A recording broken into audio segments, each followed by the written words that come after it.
Senator Cruz, is the Republican Party better off or worse off than the day after Mitt Romney was crushed by Barack Obama?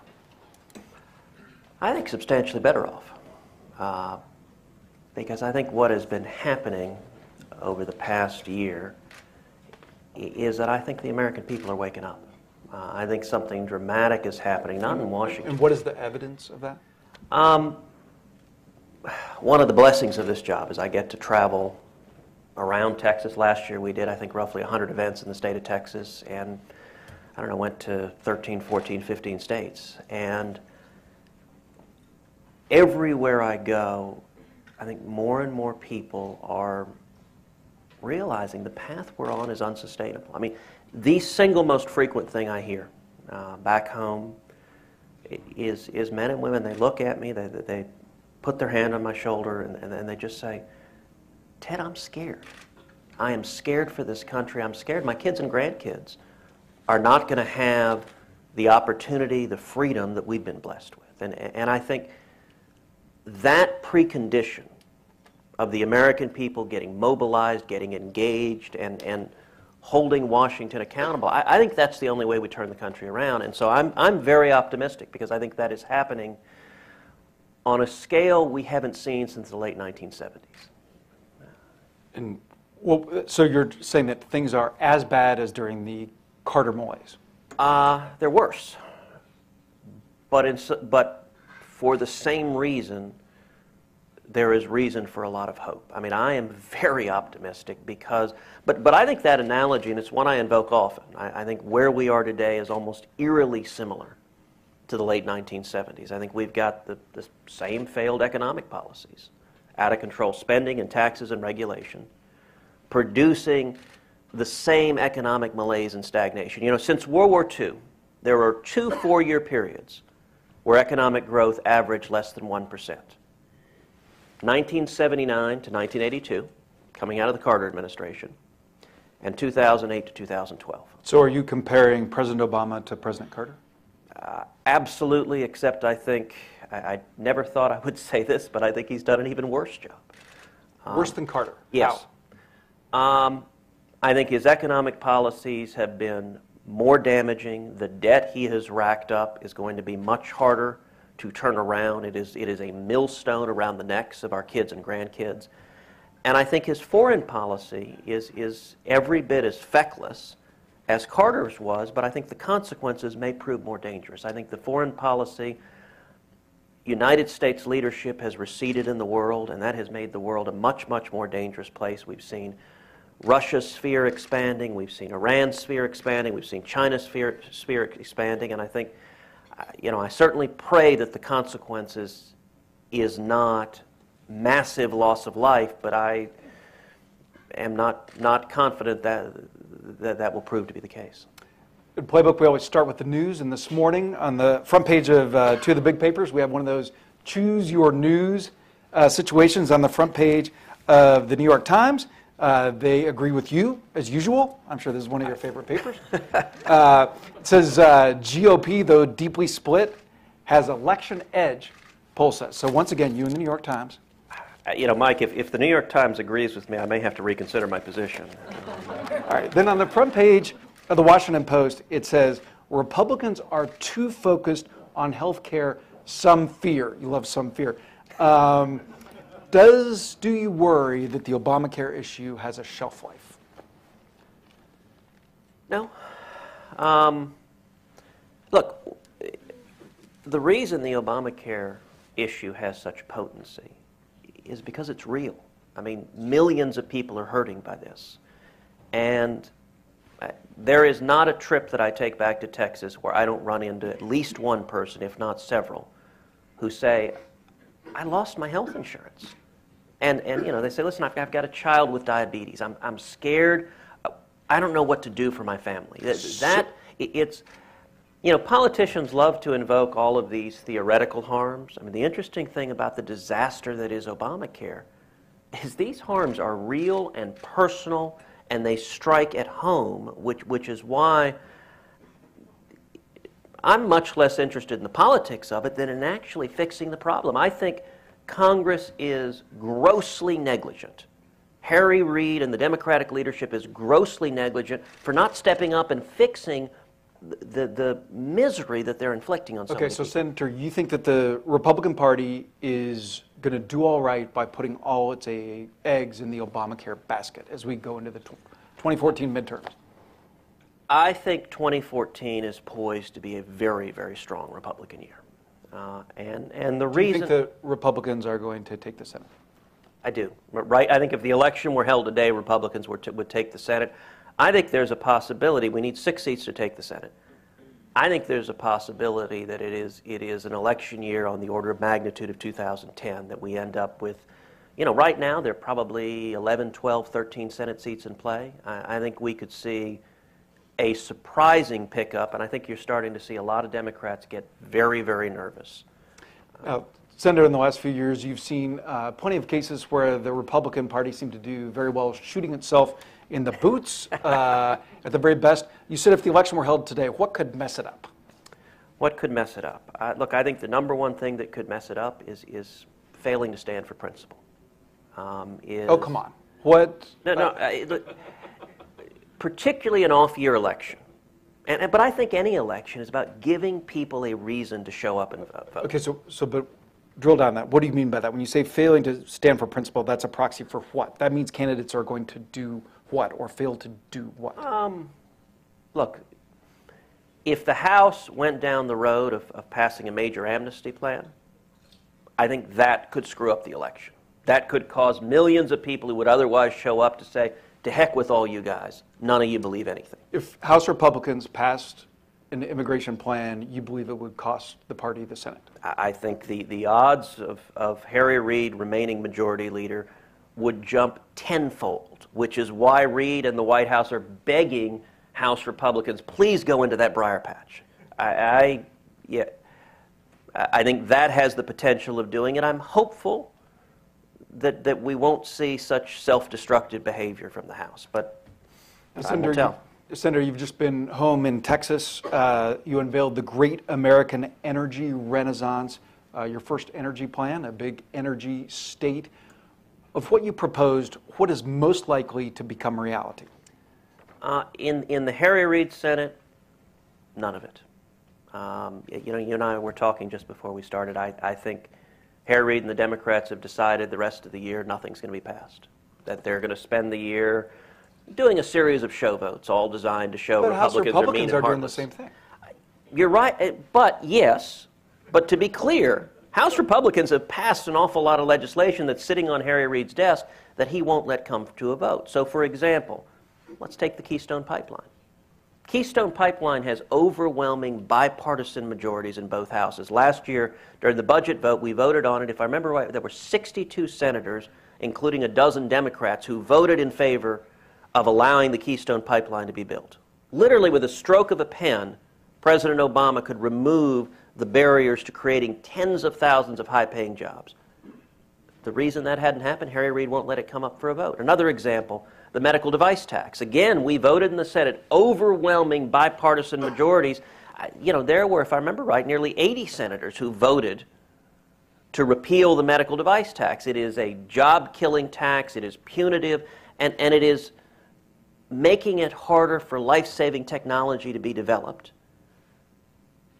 Again, Harry Reid will not allow a vote to come for it. So between the two, one chamber, the House, has over and over again passed pro-growth legislation to get the economy moving, and another chamber, the Senate, does these empty show votes and has zero interest in actually responding to the people who are hurting so much in the Obama economy. Senator, you've just put out your energy plan. You've been making more statements recently about foreign policy. You're on the Armed Services Committee. You've talked recently about Iran, Russia, Ukraine. You talked yesterday about Venezuela. Do we see you rounding out the picture that voters and others will see of you? Well, look, I think the world is a very dangerous place. And American leadership, I think America is the indispensable nation. If you look at the last 5 years, I think the president's foreign policy has been an absolute debacle. We have seen the president and the United States alienating our friends and allies and cozying up to our enemies. What part of the world scares you most? The single greatest threat right now is Iran. And I agree with Israel's Prime Minister, Benjamin Netanyahu. I think the deal that this administration has signed with Iran is a very, very bad deal. It's an historic mistake, and we are repeating the mistakes that the Clinton administration made with North Korea. With North Korea, we relaxed sanctions. We let billions of dollars go into North Korea in exchange for vague and amorphous promises. They took the billions of dollars and developed nuclear weapons. I think we are repeating that mistake with Iran, but I think the consequences are much graver. Look, with Kim Jong-il or Kim Jong-un, they're fundamentally focused, rather narcissistically, on staying in power. If they were ever to use nuclear weapons, I think they have no doubt the reaction would be swift and overwhelming, and so there is some possibility of something resembling rational deterrence with them. But you fear the consequences would be what? Well, with Iran, I think there is a very real possibility that rational deterrence is not possible, that they are driven by religious extremism and jihad, that if they acquire nuclear weapons, that those weapons, the risk is unacceptably high. They would be detonated in Tel Aviv or New York or Los Angeles. I participated in a panel a few weeks ago on the impact of an EMP, an explosion in the atmosphere above the eastern seaboard. One nuclear weapon could have the effect of killing tens of millions of Americans, shutting down the power grid, destroying food distribution. One nuclear weapon could cripple this country, and you believe we're on that path? I think the risk is unacceptably high. I think the risk of Iran acquiring nuclear weapons, you take Tel Aviv. All right, if they set off a nuclear bomb in Tel Aviv, it would kill thousands of Palestinians. I mean, it would be grotesque. But given what they have said, and if you go through and read what the Supreme Leader has said, what the mullahs have said, I think they would view the Palestinians as noble martyrs because they have stated their objective to wipe Israel off the face of the earth. And that degree of religious fanaticism with a willingness to sacrifice your own life makes the prospect of a nuclear Iran extraordinarily dangerous. And in my view, this administration, the appeasement does not lessen the chance of military conflict. It increases the chance of military conflict. Senator Cruz, you're unique among 100 senators, and that word gets overused a lot, but you are the only senator who has a best-selling coloring book written about them. And in this coloring book, Cruise to the Future, there's a page that says, in talking about your 21-hour filibuster, it says, making D.C. listen. Now, are you like my mother and you think no one's listening, or do you feel like you've made D.C. listen? Well, let me say, the fact that a coloring book exists, I find one of the most bizarre. If I were to make a list of 100 things I thought would never happen, if I would, sign it? I would happily sign it. But I would. No, but say something. I'm in the middle of an interview. I'm trying to think of something to say. I will happily write an iambic pentameter. So something. But look. The odd thing about this, we didn't even know this coloring book was happening. This is a for-profit company out of St. Louis that just published the thing. And so I woke up one day and read, I think on Twitter, there is a coloring book. At first I thought it was a joke. This can't possibly exist, and it does. Now, I will say, as a tiny thing, I'm embarrassed to say, I went on Amazon. I bought 2 of the coloring books. And look, I've got 2 little girls who are 3 and 5, and so for Christmas I gave each of them the coloring book, and in there is a family picture, and I got to tell you, Caroline, my 5-year-old, sat in her bed with this thrilled look as she got to color herself, and so I was very embarrassed about it, but the joy of seeing her color herself in a coloring book was worth the embarrassment. All right. Now, last year, Vice President Biden said that Senate Republicans are scared of you and Senator Paul. Should they be?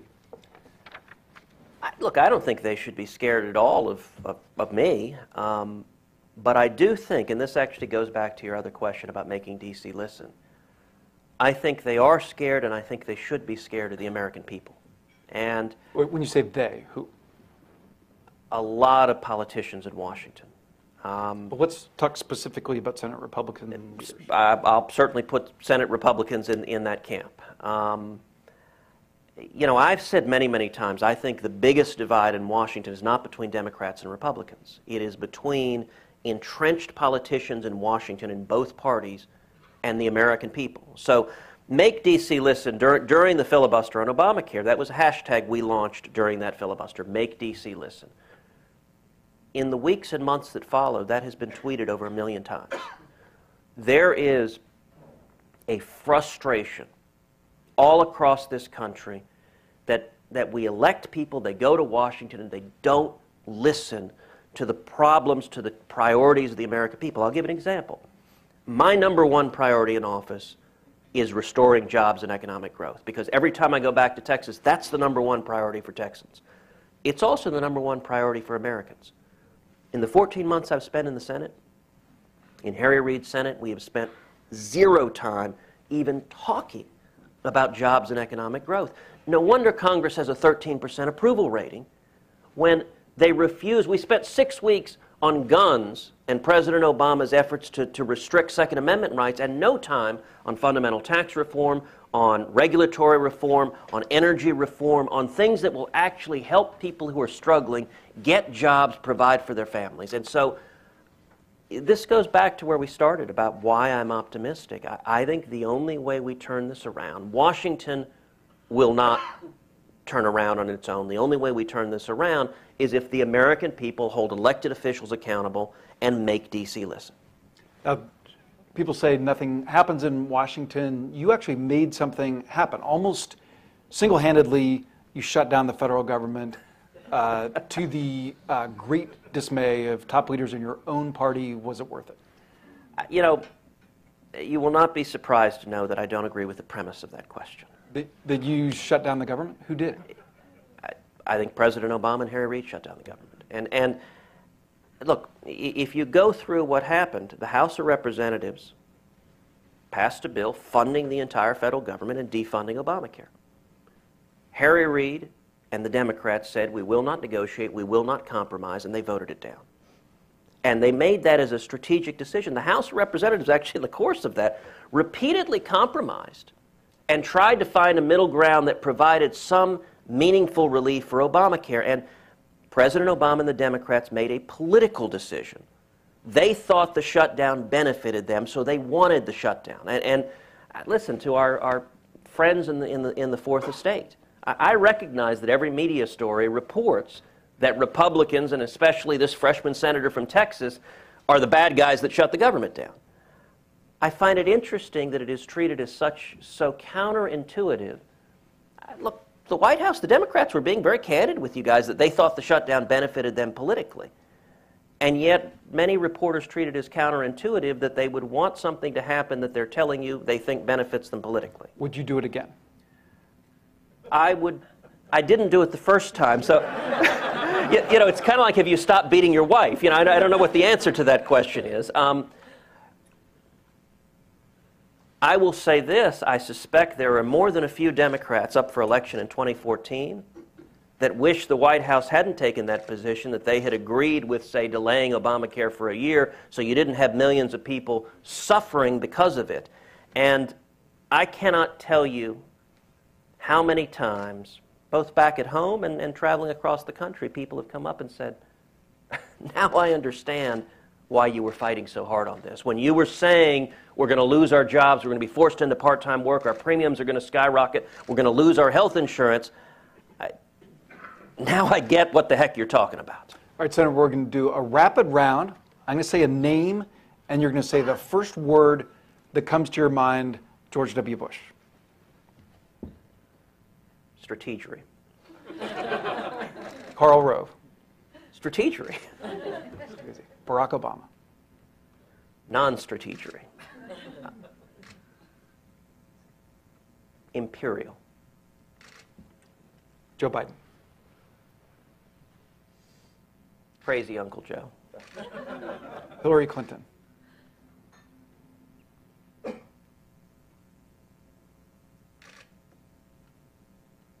Misguided. Elaborate. I think she has been consistently wrong on domestic policy and foreign policy. I think a lot of folks in the press corps have already moved her into the White House, have not only measured the drapes, have hung them, and are ready for the 2016 election to be over. I think if you look at the foreign policy disaster under President Obama, a great deal of that lands on her doorstep, and she was directly responsible for it. And I think on domestic policy, you know, if you think back to the signature domestic initiative that Hillary has embraced, it's HillaryCare, which was the predecessor of Obamacare, would have been every bit as disastrous. It was only because of House Republicans that the country was saved from Obamacare being HillaryCare. And I think, you know, I think there's an urgency to politics right now. Where we are in this country, if we keep going down this road, if we have another 4 or 8 years of this, listen, I fear the country doesn't come back from it, that we are literally bankrupting the country and our kids and grandkids, and we have got to pull back from this fiscal and economic cliff. What is the percentage chance that Hillary Clinton is president?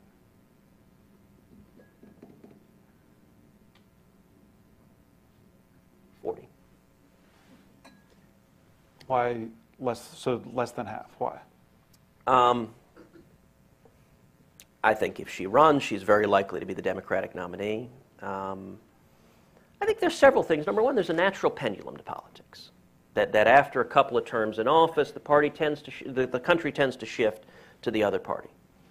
Number two, I think the Obama economic policies are disastrous. We've got the lowest labor force participation since 1978. They are not working. People are hurting. And they're looking for, there is a better way. We can get back to the principles that work, that produce economic growth, that produce jobs. And I think at the end of the day, Hillary's task, I recognize the media all think, oh, she's unstoppable, which is fine. But they also thought she was unstoppable in 2008 in the Democratic primary. And Senator, when you were talking about the drapes, do you actually think that the press is helping her? Oh, not yet, but they surely will. Why? Or how do you know? Look, I'm reminded of, you know, sometimes the late night comics and comedy shows are a good window into things. And if you remember Saturday Night Live during the 2008 election, making fun of the Democratic presidential debate, of different reporters saying, oh, Mr. Obama, can I get a pillow for you? Here, can I help you? You know, I think we have seen, listen, frankly, it is sad what has happened to independent journalism under the Obama administration. I think there is no effort to hold this president accountable. I think the lawlessness, if this were Richard Milhous Nixon, every day, every front page would focus on it every day. And I think a lot of folks in the media say, oh, look, he's our guy. We kind of like what he's doing. I'll give you an example. The FCC monitors in newsrooms. If I'd have gone on Fox News and said, the government is going to put monitors in your newsrooms, you would have dismissed me as some crazy crank with talking about black helicopters. Of course, they're now not doing that. They're not doing that, but no thanks to the media. I mean, I have to admit, I watched... Wait, you don't think the media firestorm around that had an effect on them pulling back? I think the media was remarkably docile when it came to that. There was what exposed it. Yes, but there was a little bit of tut-tutting and not... if a Republican suggested we're going to send government monitors to put in your newsrooms, the men and women in this room would have lit themselves on fire. All right. Instead, when it's President Obama, they're like, oh, okay, that's nice. All right. Senator Cruz, let's continue our game, Christie. Brash. Listen, I think the whole Bridgegate thing is nonsense. I think it is an example of the media piling on. Apparently, the most important story in the country is there was some traffic in New Jersey.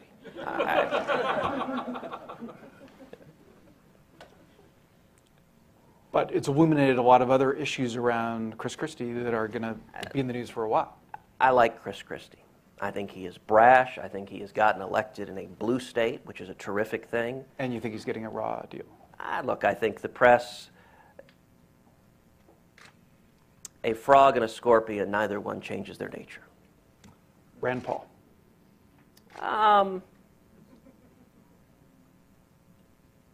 Liberty-loving.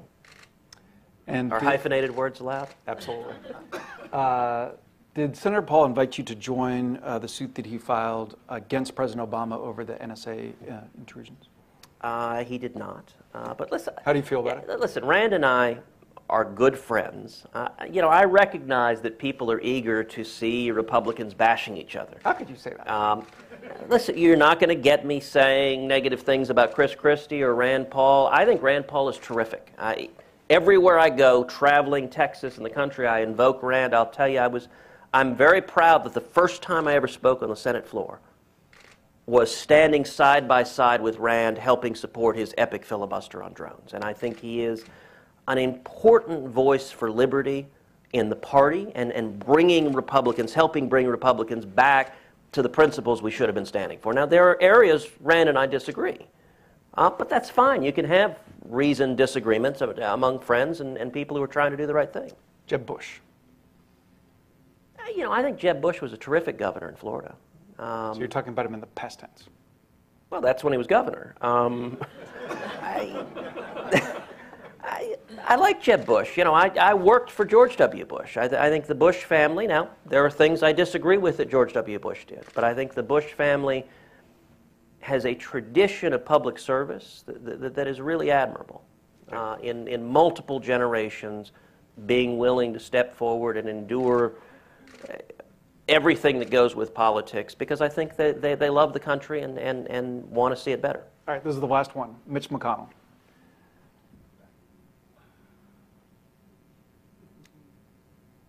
Leader. It's a statement of fact. That is what is stenciled on his door. And that's all you have to say. Should Mitch McConnell be the Senate Republican leader? Oh, look, that is a decision for the conference to make. No, but what's your personal opinion about that? Is he a strong leader or is he a sellout? I strongly disagree with the decisions, some of the decisions Republican leadership has made this past year.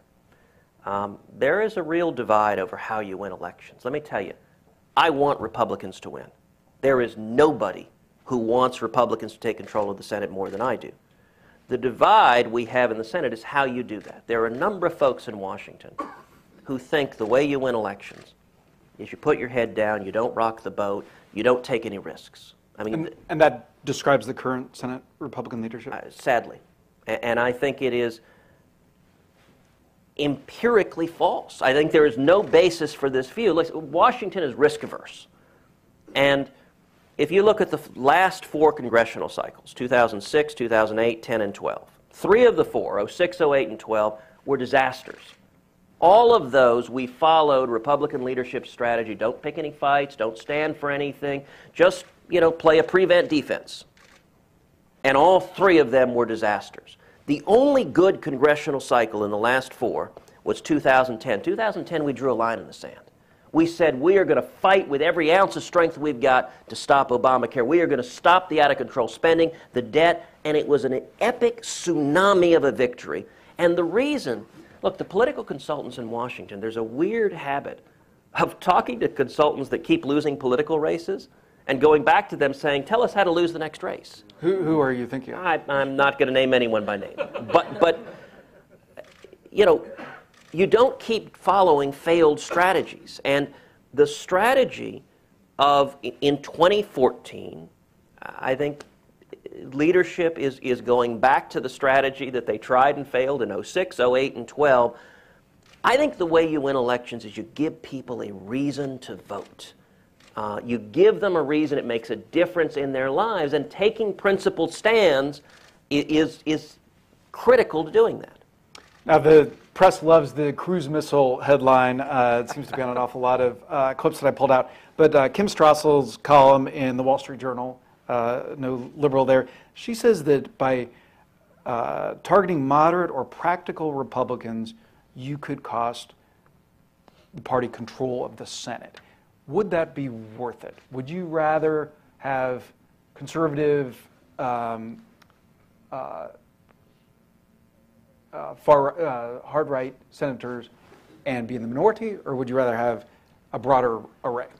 You know, it's interesting. The debt ceiling debacle from a couple of weeks ago, I think illustrates everything that's wrong with Washington, but it also illustrates a lot of folks in the media who simply take a story and run with it, and the facts don't bother to get in the way of that story. So many media outlets reported something to the effect of, Cruz insisted that 5 Republicans vote for raising the debt ceiling. Listen, what happened on that was very simple. The House, in a mistake, I think, voted to give President Obama what he demanded, trillions in new debt with no spending reforms whatsoever. And they did that with 190 Democrats and I think 28 Republicans. Came to the Senate, and Republican leadership asked every Republican senator, the ordinary Senate rules require 60 votes to move to proceed to take that up. That's the ordinary Senate rules. You can change just about any rule in the Senate by unanimous consent. Leadership asked us, will everyone in this room consent, give your affirmative consent to lowering the threshold to 51 votes? And the reason that was pitched, they said there are 2 virtues to it. Number one, it makes it absolutely certain this will pass. President Obama will get everything he wants. Trillions in new debt with 0 spending reforms. And number 2, wonderfully, we could all vote no. So we can go home and say, we absolutely opposed it right after we consented to allowing Senator, it to happen. when we were backstage, you said that there's a lot of kabuki theater in Washington. Would this be an example of that? This is a perfect example. And listen, my response that I shared with the conference, I said, you know, I spent 2 years campaigning across the state of Texas, telling Texans, if you elect me, I will go to Washington and fight with every breath in my body to stop the out-of-control spending and debt that is bankrupting our kids and grandkids. When I told my colleagues, I don't believe I could, in good conscience, consent to letting Harry Reid add trillions in debt with no spending reforms on 51 votes. I don't think doing that would be faithful to the people that I campaigned to. And once I consented to having it happen, it doesn't make it any better that I then cast a meaningless show vote against it. The decision was made once you consent, and that is the equivalent of a 100-0 vote. Now, I will note, Mike, I'm willing to bet that all 45 Republicans told their constituents the same thing. And it's why people are frustrated with Washington, because they get that there's a kabuki theater, that people pretend, you know, I voted for it before I voted against it. That they're not being straight up and telling the truth. Senator, as you know, a lot of your colleagues, Republican colleagues, were unhappy with you about that. I hadn't noticed. To what degree do you feel or see the cold shoulder? Oh, there are aspects in which the Senate sometimes is like a junior high lunchroom. I won't mention which senator was giving which senator a wedgie the other day. But how do they treat you? What do the mean girls of the Senate do?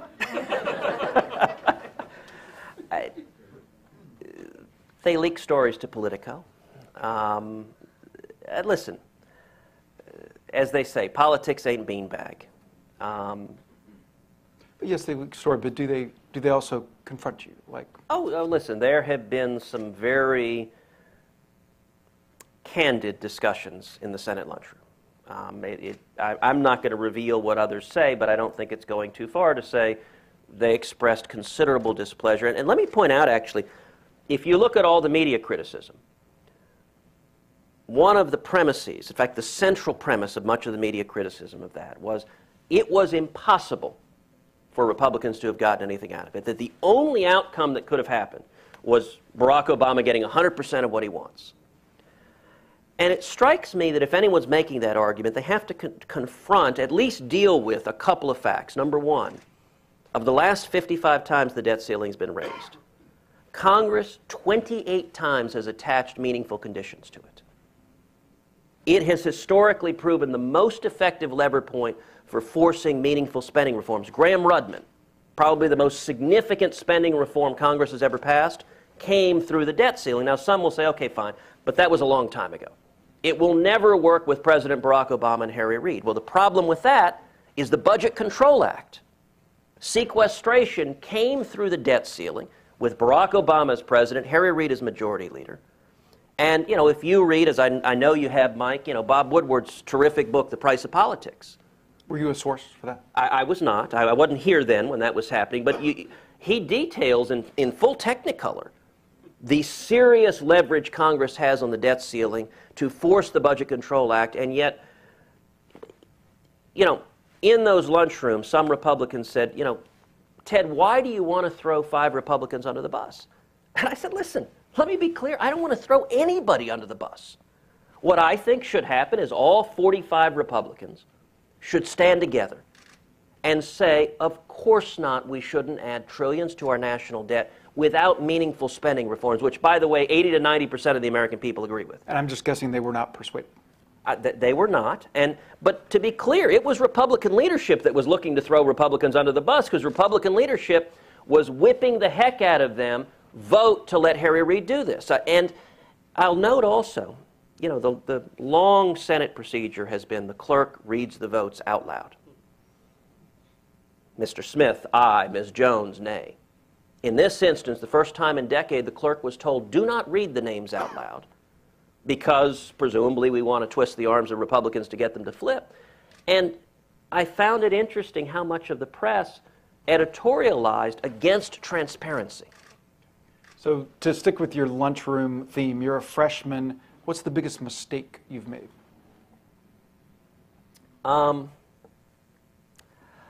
I will say this. In thinking through the plan for the defund battle, we had a 4-stage plan. Stage 1 was to take the case to the American people, mobilize and energize the American people. Stage 2 was for House Republicans to stand up and lead, to vote to fund the government and defund Obamacare. Stage 3 was for Senate Republicans to unite, support House Republicans, and then Stage 4 was to start picking off red state Democrats. Stages 1 and 2 exceeded beyond all reasonable expectations. Over 2 million Americans signed a national petition, lit up the phones to Capitol Hill. The House of Representatives stood up and led. I was proud of House Republicans. And I'll note, just a few weeks earlier, everyone in Washington said, oh, the House will never do that. And then the House stood up and led. Where the plan went awry was on Stage 3.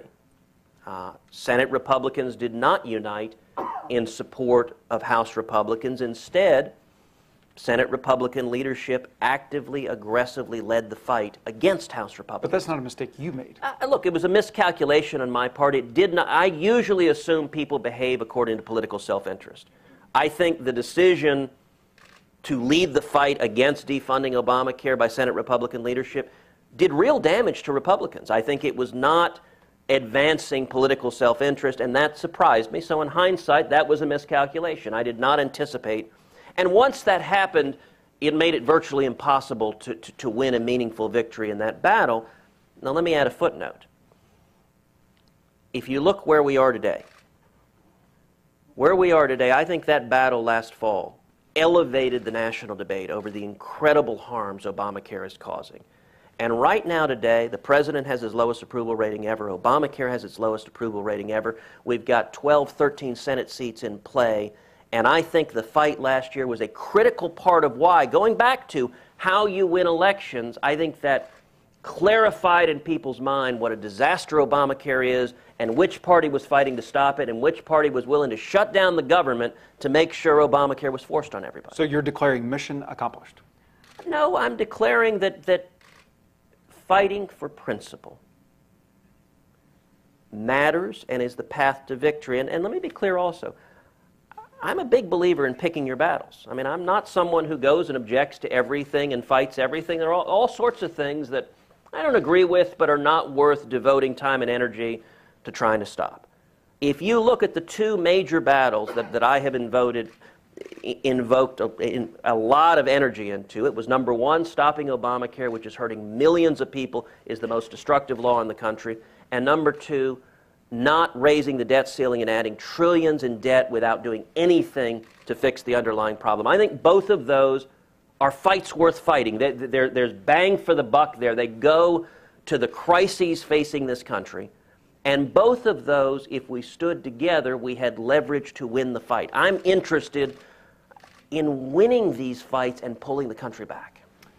Senator, Politico's Senate correspondent Manu Raju did a piece a little bit ago about you developing an inside game, that you were working on playing better with others, and as part of that, you'd agreed not to raise money for the Senate Conservatives Fund, which of course has targeted your own leaders, some senators.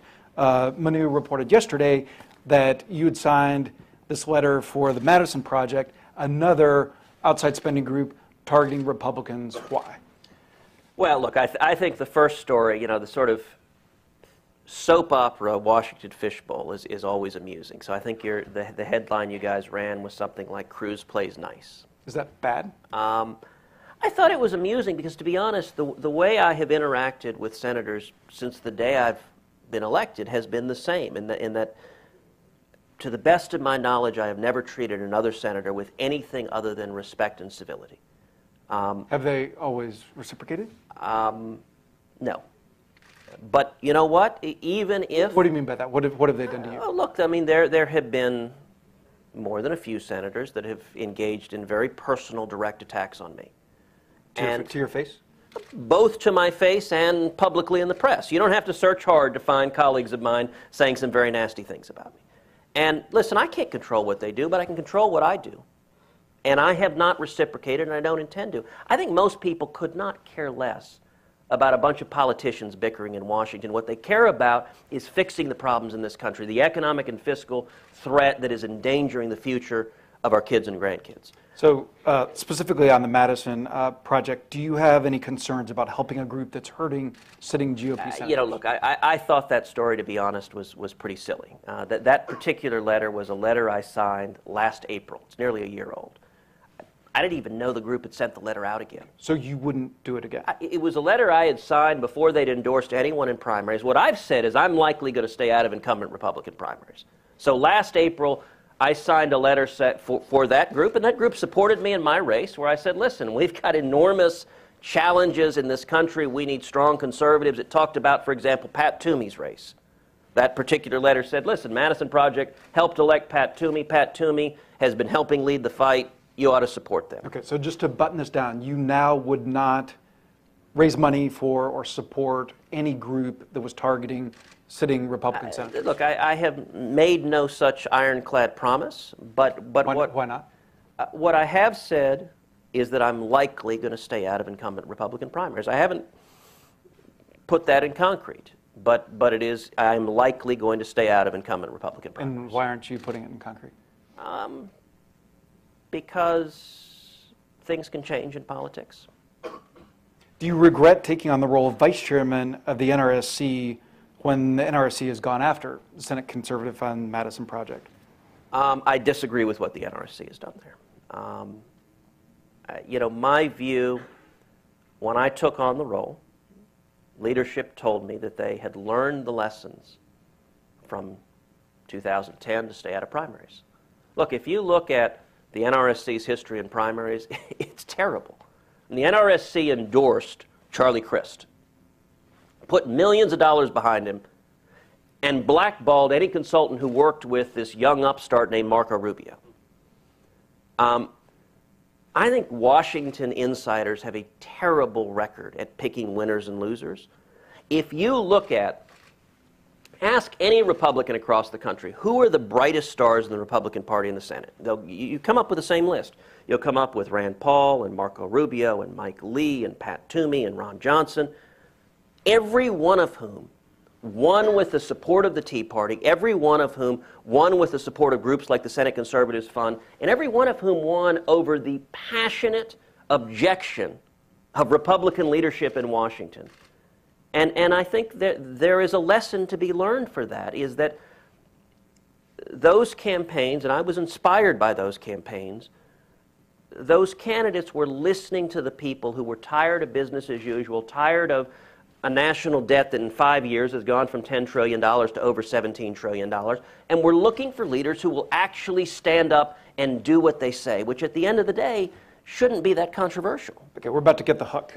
Penultimate topic. There is going to be a primary in Texas on Tuesday. Congressman Steve Stockman is challenging a Senate Republican leader, John Cornyn. How are you going to vote? As I said, I'm likely going to stay out of incumbent Republican primaries, and that is true outside of Texas and inside of Texas in congressional races. I like John Cornyn. He and I have worked together very closely. We've agreed on the vast majority of things. There's some areas in which we've disagreed. But part of the reason that I have stayed out of incumbent Republican primaries, and listen, I would note, that is an unusual thing to do. Most of my colleagues have made different decisions. You know, Rand Paul was back in Kentucky campaigning for Mitch McConnell. That was his decision. I have made a different decision to stay out of that race. Part of the reason for making a different decision is that I trust the grassroots. I think every incumbent owes it to the grassroots to go home and make the case why he or she is standing up for the principles that you said you were going to, why you're fighting, why you are listening to the people. I think the degree of Washington politicians refusing to listen to their constituents back home is very problematic, and I am a big believer in the people holding elected officials accountable, me and everybody else, because I think that's the only way we're going to change Washington. So it sounds like you're going to vote for Senator Cornyn. That's between me and the ballot box. So you will not sit here and endorse the senior senator from your state of your party? As I said, I am likely going to stay out of incumbent Republican primaries. That's an incumbent Republican primary. And so people are going to draw from that you're not supporting a senator of your party. That's what gets you in trouble. I am not supporting any of the senators from my party or their opponents. I am leaving it to the grassroots to make their decision. And that has been an across-the-board. Listen, there are lots of senators that I've worked with closely, and I trust an incumbent has enormous advantages. So it ain't that hard for an incumbent senator to get reelected. And you know, if an incumbent needs my help to hold on to their seat, there's something really wrong that's happened with the grassroots voters back home. And I think that accountability is a helpful thing. Okay. So this is going to make things a little unpleasant in the lunchroom. Oh, actually not at all. Listen, John Cornyn and I have a very good relationship. We have spent a lot of time together. Well, maybe not so good now. But I have... My position of likely not endorsing an incumbent primaries has been the case for many, many months. This is not a surprise to John. He is well aware of that, as are my other colleagues. Okay. As we wrap things up here, you said Secretary Clinton has a 40% chance of being president. That means the Republican nomination is worth something. How tempting is that for you? Oh, look, I know that there is no game more fun, other than perhaps Republicans fighting each other in the soap opera. Oh, no, this is more fun. Than 2016 this is speculation. More fun. Yeah. I think it's premature.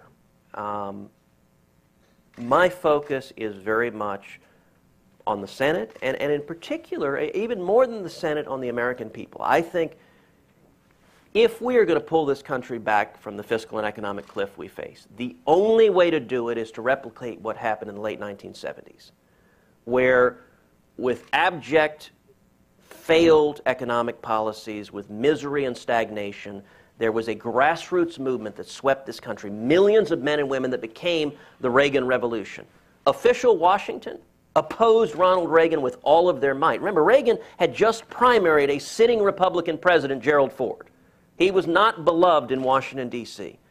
But that campaign came from the people. So my energy is on trying to do everything I can to encourage, to mobilize, to energize that same movement, because it's the only way we pull this country back from the cliff. And I will say this, in terms of 2016, let me tell you my philosophy as a voter in 2016. I intend to vote in the Republican primary for president for whoever is standing up and leading, whoever is standing up and effectively fighting for free market principles in the Constitution. And it is my hope, you know, there may be, I don't know, a dozen or so people that seem to be thinking about it seriously.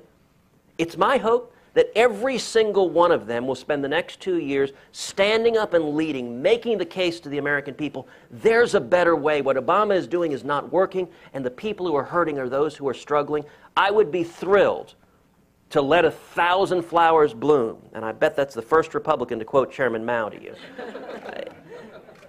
I think that would be the best outcome possible if every contender who had any hopes or aspirations of that demonstrated that they were the right person by standing up and leading and making the case for helping turn this country around. Let's say you're not one of those people. Of the field that we have, the people that are out there, who looks good to you? Who could be a Cruz conservative? Oh, I don't know. As I said, I think it is premature. And so I think there are a lot of good people who I like and respect, and I hope to see a lot of people stand up and lead. We desperately need leadership. Do you think it needs to be someone from outside Washington? I think it needs to be someone who's listening to the American people and fighting. I don't think it can be, you know, the Washington establishment. If you look at presidential races, let's look at the last 40 years. Every single time Republicans have nominated a presidential candidate who ran as a strong conservative, we've won. And every time we've nominated a candidate who ran as an establishment moderate, we've lost. Go back to 68. 68 and 72, Richard Nixon runs as a strong conservative, doesn't govern as one, but he runs as one. Wins, and 72 wins a landslide. 76, Gerald Ford runs as an establishment moderate, loses. 80 and 84, Reagan runs as a strong conservative, wins, and 84 wins a landslide with 57% of the popular vote and 49 of the 50 states in the Electoral College. 88, and Mike, I think this is the most compelling example in the whole narrative. 88, George Herbert Walker Bush runs as a strong conservative, runs as the third term of Reagan, continue the Reagan Revolution, and wins.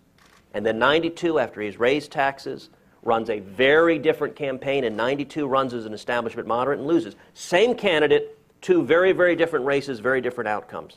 96, you've got Bob Dole.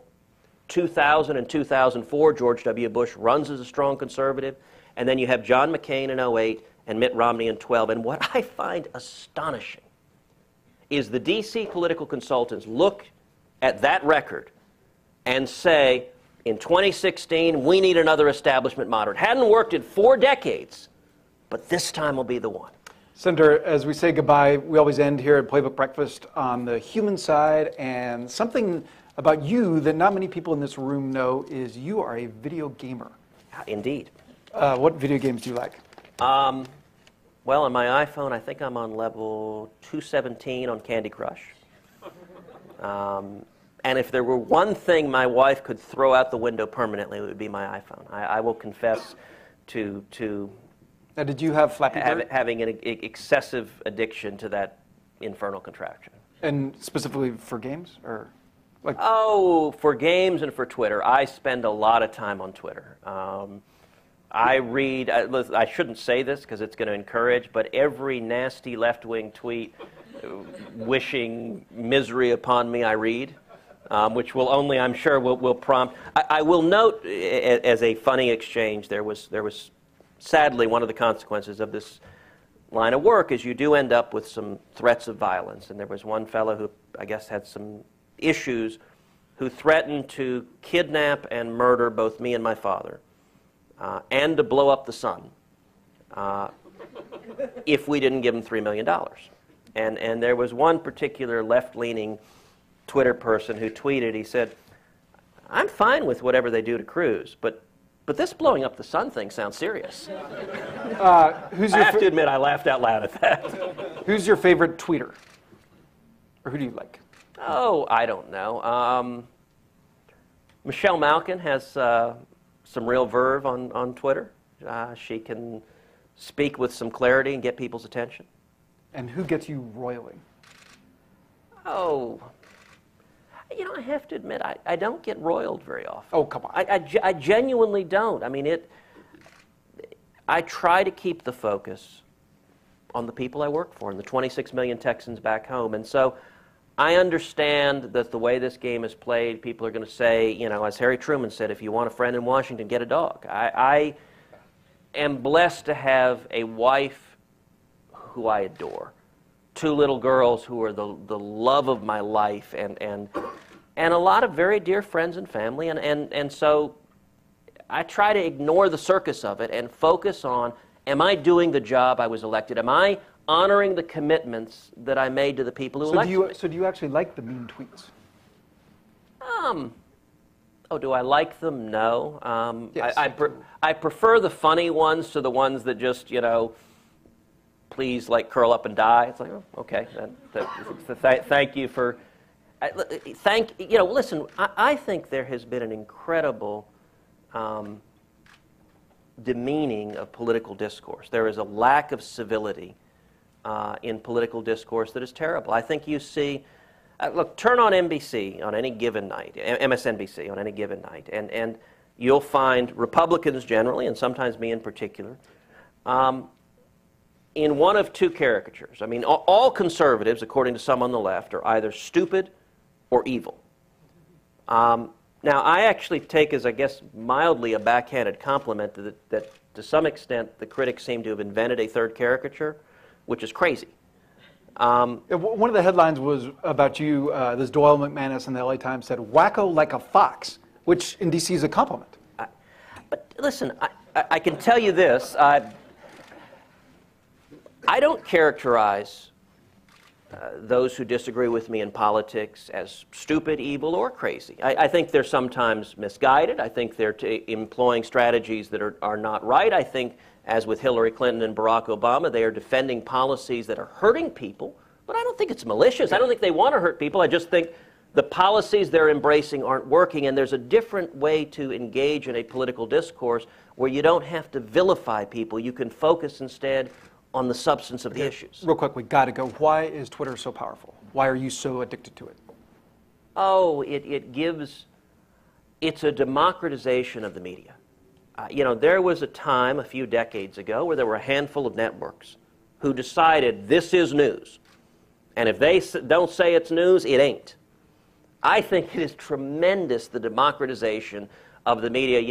We had a press shield law where a component of it excluded bloggers, and I vigorously fought against it. I think bloggers are fantastic. When we launched our Senate campaign in Texas, we launched it on a conference call with bloggers. Okay. Who's your favorite newscaster? Who's my favorite newscaster? I actually don't watch TV news a whole lot. I mean, to be honest, it's... But you talk to these men and women all the time. Oh, listen, I mean, I'm, unsurprisingly, if I'm watching something, it's probably Fox News.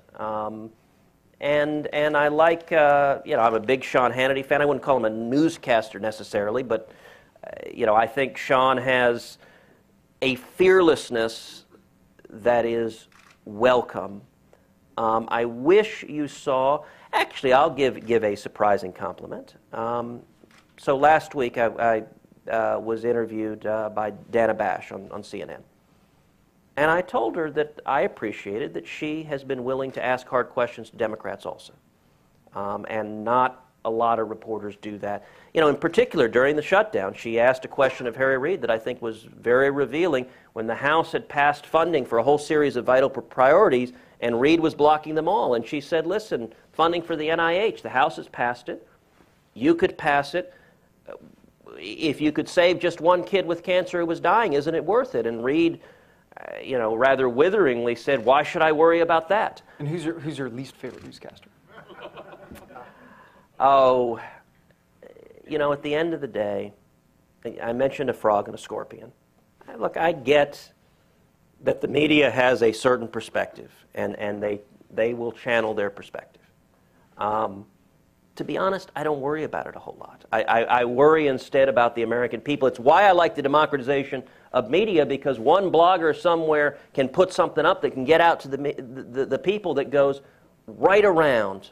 Okay, 30 seconds or we're going to get in trouble. You've seen both complete seasons of House of Cards. Indeed. Without spoiling, no spoilers, how is DC most different from House of Cards? Oh, look, I will confess I share the same addiction to it. You said Heidi scolded you about that. There have been, particularly because you have the whole season. So, at 1 in the morning sitting at home, you can hit a button and watch the next episode. That's a very dangerous thing, and Heidi will be in bed going, oh, for love of God, come to bed and stop watching that silly thing. But look, it is fun, but it's mind candy. I mean, it is a caricature. I don't know about you, but I really try to refrain from having people murdered in politics. Thank all of you in live stream land for joining us. We thank Bank of America for making these conversations possible. Thank my political colleagues for your hard work on this. Senator Cruz's colleagues for their hard work on this. Thank you for coming out early this morning. And Senator Cruz, thank you for a fantastic conversation. Thank you, Mike. Thank you so much.